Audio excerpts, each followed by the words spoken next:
François, bonjour. Bonjour. Vous êtes fondateur et CEO de la société Géoconsulting, une entreprise qui est spécialisée dans le conseil en géomarketing, bureau d'études également. Alors, c'est quoi votre définition du géomarketing ? Le géomarketing, finalement, c'est une dissociation entre la géographie et le marketing. Donc, pour le dire autrement, ça consiste à analyser spatialement le marché, en fait. Donc, vous utilisez des données liées à la géographie, à l'environnement, pour les traduire en concepts très concrets ? Exactement. Finalement, en fait, avec la géographie, on peut analyser toute une série de variables, que ce soit les densités de population, le revenu, les flux qu'il y a dans une rue, les commerces, les projets immobiliers, et on va créer finalement différentes couches spatiales qu'on va pouvoir quelque part faire interagir entre elles, ou plutôt analyser les interactions qu'il y a entre différentes variables d'un territoire. On va venir en détail sur les services que vous proposez. Avant cela, on va peut-être parler un petit peu de votre parcours, parce que vous avez étudié, évidemment, la géographie. Je dis évidemment, mais ça mène à tout. La géographie, vous auriez pu être prof. Vous avez étudié la géographie donc, à la faculté des sciences de l'ULB. Diplômé en quelle année ? En 2000. En 2000. Et là, déjà l'envie de faire du géomarketing ou pas du tout ? Quelque part, oui, puisque j'ai choisi un travail de fin d'études, un mémoire en géomarketing sur la localisation spatiale des enseignes en Belgique, les stratégies de localisation finalement. Quelles sont les raisons pour lesquelles tel commerce se met à tel endroit ? Et donc, ce mémoire a débouché sur votre société que vous avez fondée en 2005, Exactement. Géoconsulting, basée à Mons, c'est cela ? Alors, basée à Bruxelles, Mons, Luxembourg et Lille. Quatre endroits. Avec quel service alors exactement ? Moi, je viens vous voir demain. Qu'est-ce que vous me proposez ? Est-ce qu'on peut vous donner un exemple très concret ? Oui, peut-être donner deux exemples, puisqu'on travaille essentiellement sur deux secteurs. Le secteur de l'immobilier de manière globale, et puis spécifiquement aussi le secteur du commerce. Alors, dans le secteur du commerce, par exemple, un commerçant, une enseigne vient nous voir, se dit « Tiens, j'aimerais bien ouvrir un point de vente à Namur sur le parc Écolis. Si je mets mon commerce à cet endroit-là, quel sera mon chiffre d'affaires prévisionnel ?» Ça, vous pouvez le dire. Exactement, on fait ça depuis 2005. Alors, à l'époque, en 2005, on ne parlait pas encore d'intelligence artificielle, mais on a, dès 2005, mis en place des algorithmes qui permettaient, et qui permettent toujours aujourd'hui, de prédire le chiffre d'affaires futur d'un point de vente. Aujourd'hui, grâce à l'intelligence artificielle, au big data, on parvient à avoir des précisions de 95%. Ça, c'est sur la partie commerciale. OK. On fait quelque part un peu la même chose dans le secteur immobilier, par exemple l'immobilier résidentiel. Et là, par exemple, un promoteur, si on prend la région de Namur, par exemple, un promoteur bien connu, Thomas Piron, nous dit « Ok, on veut développer un projet résidentiel à tel endroit. Combien d'appartements doit-on développer d'un point de vue marché ? Et deuxièmement, quels seront les prix de sortie de chaque appartement ?» Donc ça, vous vous basez donc sur des données que vous trouvez comment, ces données ? Est-ce que c'est des enquêtes ? Est-ce que c'est aussi, vous parliez de fréquentation dans les magasins, les rues, ça ce sont avec les données satellitaires des GPS, comment vous travaillez ?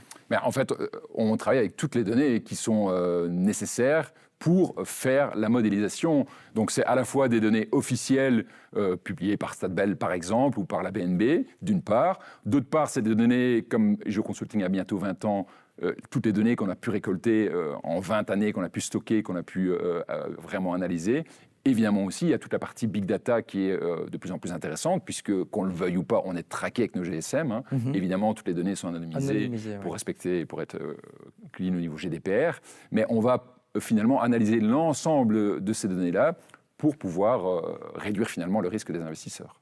Et donc moi, je suis une grande chaîne de mode, vous l'avez évoqué, je veux m'établir à Charleroi. Oui. Vous allez me dire, pour tel type de vêtements, haut de gamme, moyen de gamme, bas de gamme, telle population, tel flux dans telle rue, vous allez me dire, c'est là que vous devez mettre votre magasin, ou vous allez me dire, je peux vous proposer plusieurs scénarios en fonction de vos envies. La question est excellente, parce qu'en fait, on va pouvoir rendre tous les services. Donc, en général, on essaie d'accompagner les acteurs de l'immobilier, du commerce, de tout en amont jusqu'au moment où le projet est finalisé. Ça veut dire quoi ? Ça veut dire, dans un premier temps, identifier en Wallonie, en Belgique, en Europe, parfois on travaille à l'échelle européenne, quels sont les endroits où il y a encore de la place pour développer un concept commercial, pour développer de l'immobilier résidentiel, par exemple. Donc, première étape, où Deuxième étape, une fois qu'on a identifié l'endroit, quel sera le chiffre d'affaires. Et puis, troisième étape, accompagner pour l'obtention des permis. On sait aujourd'hui dans le secteur de l'immobilier qu'il y a de la complexité et surtout une trop grande durée pour obtenir les permis. Ah, il y a aussi cette dimension service un peu sur mesure. Exactement. Alors au sein de Geoconsulting, on croit fortement et depuis le départ aux algorithmes et notamment dans l'intelligence artificielle. C'est un de nos axes de développement au sein de Geoconsulting. Donc aujourd'hui, on commercialise aussi des logiciels. On fait du conseil, mais on commercialise aussi des logiciels qui sont dopés à l'intelligence artificielle. Et dans le même temps, on reste convaincu que le conseil et que l'approche humaine sont nécessaires, notamment sur la problématique d'obtention des permis, où il faut aller à la rencontre des usagers d'un territoire. Si on veut développer aujourd'hui un projet immobilier dans un quartier, eh bien souvent, NIMBY n'est jamais très loin, not in my backyard, donc il y a souvent des levées de boucliers, souvent des riverains. Oui. Et donc nous, notre métier consiste aussi, le plus tôt possible en amont du projet, à pouvoir aller rencontrer l'ensemble des usagers d'un projet, donc évidemment les riverains, s'il y a des commerçants à proximité, les commerçants, s'il y a une école, on prend en compte l'école, évidemment aussi les autorités, et bien entendu, en respectant l'investisseur. L'investisseur, il est là, c'est pas un philanthrope, donc il est là effectivement pour faire de la marge bénéficiaire, et donc on va en tenir compte, mais grâce à des approches notamment de créativité, on va développer des outils d'intelligence collective qui vont permettre de fluidifier l'obtention des permis en créant des projets qui sont plus riches en fait. Et j'en reviens à l'expérience retail. On pourrait croire que vos services, quand même complexes a priori, se payent de manière assez chère, mais pas du tout. Vous visez aussi les petits commerçants. C'est pas inaccessible ce genre de service. Non, tout à fait. Aujourd'hui, grâce à toute une série d'automatisation et grâce notamment à l'intelligence artificielle, on parvient effectivement à fournir des services qui, bien entendu, on accompagne des grandes enseignes, je ne vais pas les citer, mais Intermarché, Carrefour, Burger King et bien d'autres. Et dans le même temps, on accompagne aussi des petits commerçants ou des plus petits investisseurs qui vont développer, non pas, on a travaillé récemment sur un projet de 900 logements, donc là, c'est pas tout le monde, évidemment, oui. Mais on travaille dans le même temps sur des projets qui font parfois 5, 10, 15 appartements. Alors, le coût, il reste, je pense, relativement faible au regard, en fait, de l'investissement. Et nous, notre métier, alors on n'aura jamais de boule de cristal, mais notre métier, c'est de réduire le risque. Or, aujourd'hui, dans un monde qui est de plus en plus complexe, eh bien, il faut avoir une approche, je dirais, nous, on prône ce qu'on appelle la simplexité. La simplicité, et je pense que ça doit être aussi un focus pour toutes les entreprises. On est dans un monde, comme je l'ai dit, qui est de plus en plus complexe, où parfois on prend des décisions en se disant, tiens, est-ce que je prends la bonne parce qu'il y a des élections qui se déroulent en novembre de l'autre côté de l'Atlantique, et est-ce que ça ne va pas tout chambouler? Donc, c'est très, très difficile d'appréhender et de faire des plans à 5 ans aujourd'hui. Donc, monde de plus en plus complexe. Et dans le même temps, les entreprises doivent proposer des services et des produits qui sont de plus en plus simples. Mais dans un marché immobilier qui a quand même souffert ces derniers mois avec la hausse des taux, avec l'explosion du coût des matières premières, donc Geoconsulting, ça permet de mieux comprendre et peut-être de mieux dompter ce marché complexe.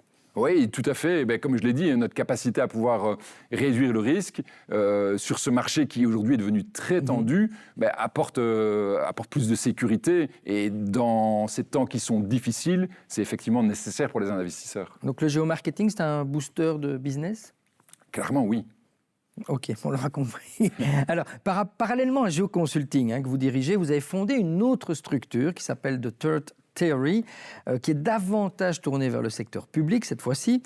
Je vous cite, l'idée c'est d'accompagner opérateurs privés et publics pour des projets écolonomes. Ça veut dire quoi, écolonome ? Oui, tout à fait. Alors, c'est pas de la politique, je vous rassure tout de suite. On le dit plutôt au niveau anglo-saxon, on parle des 3 P, donc c'est People, Profit, Planet. Et donc, l'idée, c'est de dire aujourd'hui, quand on développe un projet, quand on développe une entreprise, bien entendu, il y a l'aspect économique. Un projet immobilier doit être rentable, une entreprise doit être rentable, c'est nécessaire.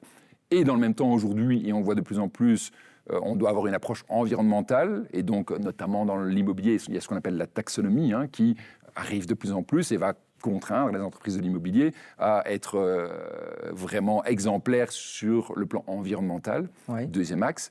Et puis le troisième axe, c'est le plan humain et l'aspect sociétal. Quelque part, je l'ai dit tout à l'heure, avec les approches d'intelligence collective, les approches participatives, c'est vraiment de pouvoir tenir compte de l'avis de l'ensemble des citoyens. Attention, ça ne veut pas dire faire tout ce que les usagers demandent. Non, il y a un cadre qui est là, et l'idée, c'est vraiment de prendre en compte chacune des 3 composantes pour faire des projets qui seront triplement bénéfiques. Et des projets qui vont un peu à l'encontre de ce qu'on a connu jusqu'ici, où on avait quand même des quartiers organisés, je veux dire peut-être par silo. Vous, l'idée, c'est d'avoir une approche plus transversale et qui fait preuve de mixité, de mélanger les fonctions des quartiers. Effectivement, regardez ce qui se passe dans l'agriculture. On sait très bien que si en agriculture, on fait la même culture sur le même champ pendant X années, mais à un moment, il n'y a pas de durabilité, il n'y a pas de pérennité. Mais quelque part, sur un territoire, c'est un peu la même chose. On ne peut plus se permettre aujourd'hui, on l'a vu singulièrement pendant la période du Covid, d'avoir des quartiers qui sont monofonctionnels. Regardez le quartier européen, pendant le Covid, à Bruxelles, il était complètement vide. Parce que quartier de bureau. Parce que monofonctionnel, dans ce cas-là. Mais il y a certains quartiers qui vont être mono-logements. Prenez le cas des cités HLM en France.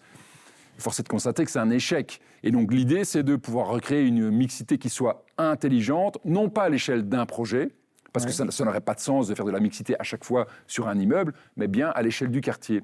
Et à ce titre-là, effectivement, la notion de ville du quart d'heure. Oui. Alors à Bruxelles, c'est la ville de 10 minutes. Rappelez-la, c'est quoi cette notion de ville du quart d'heure ? Elle est importante. Effectivement, la notion de ville du quart d'heure, pour faire simple, elle consiste à dire que on va développer à proximité, alors en principe à 15 minutes, si on prend les 15 minutes, à 15 minutes de mobilité douce, donc en transport en commun, à pied.